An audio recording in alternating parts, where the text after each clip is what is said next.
Por que os carros são tão caros no Brasil? O brasileiro é apaixonado por carro. Essa frase já foi muito usada em comerciais de automóveis, peças automotivas e uma série de outros produtos e serviços ligados a esse mercado. Porém, além de um clichê da publicidade, o Brasil figura entre os 10 maiores mercados automotivos do mundo, mesmo com os carros por aqui custando muito mais caro do que em outros países, como Estados Unidos e China.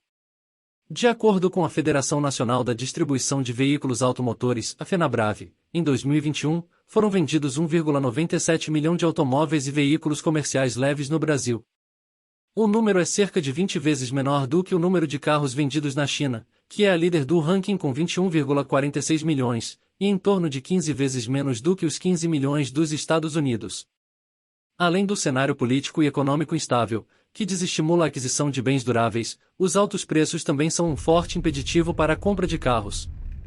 Até mesmo os seminovos e usados, que eram opções mais realistas para quem queria comprar um veículo, estão cada vez mais caros, fazendo com que o brasileiro opte por deixar a garagem vazia ou adie a ideia de trocar de carro. Mas afinal, por que os carros são tão caros no Brasil? Não existe uma resposta simples para essa pergunta, já que são várias razões. O senso comum diz que a razão é única e exclusivamente a alta carga tributária. Esse entendimento não está incorreto, já que muitos impostos incidem sobre os veículos, mas está longe de ser o único motivo para a carestia dos automóveis por aqui. Sobre um carro nacional, incidem basicamente o Imposto sobre Produtos Industrializados, o IPI, Imposto sobre Circulação de Mercadorias e Serviços, o ICMS, Programa de Integração Social, a PIS, e Contribuição para o Financiamento da Seguridade Social, a COFINS. Além disso, ainda é necessário pagar anualmente o Imposto sobre a Propriedade de Veículos Automotores, o IPVA, e licenciamento.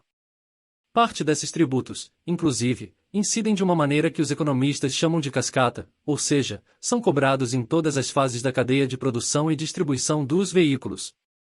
Isso significa que um mesmo imposto pode ser cobrado em duas ou mais etapas, desde a confecção das autopeças, montagem do veículo, transporte e na venda no varejo, na concessionária. Outro fator que deixa os carros mais caros no Brasil é o fato de o país ter dimensões continentais e uma malha de transporte majoritariamente feita por rodovias. Este modal de transporte encarece bastante o translado dos veículos desde as fábricas até as concessionárias. Todos esses fatores formam o chamado custo Brasil, que é colocado como a principal razão dos altos valores dos veículos por aqui. Mas o custo Brasil não é a única razão que faz os carros serem tão caros por aqui. Desde 2015, a venda de automóveis tem caído ano após ano, com alguns poucos períodos de altas sensíveis no número de veículos emplacados. Essas sucessivas quedas se dão pela crise econômica que o país vive desde então, cenário que foi agravado com a pandemia da Covid-19, principalmente entre 2020 e 2021.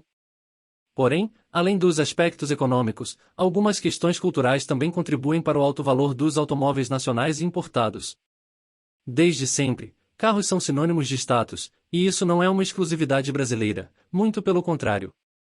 No entanto, montadoras internacionais encontraram terreno fértil para engordar suas margens de lucro, mesmo que nenhuma delas admita isso. Tomando como exemplo a Volkswagen, o hatch Polo, que ficou mais barato no Brasil após a aposentadoria do Gol, tem preço de partida de cerca de R$ 83 mil. Enquanto isso, na Europa, o mesmo veículo custa em torno de 16 mil euros, a cerca de R$ 89,5 mil, na conversão direta, mas em uma versão bem mais completa, que, por aqui, passa dos 100 mil. Além dos impostos e do custo Brasil, existe uma tradição do brasileiro de pagar caro nos carros, as montadoras dão os preços, e os consumidores pagam, até reclamam, mas pagam. No México, por exemplo, que também é um país de grandes dimensões territoriais, população bastante empobrecida e constantes crises econômicas, o custo de produção chega a ser 44% menor, enquanto o de venda, 33%. É isso aí, espero que tenha gostado.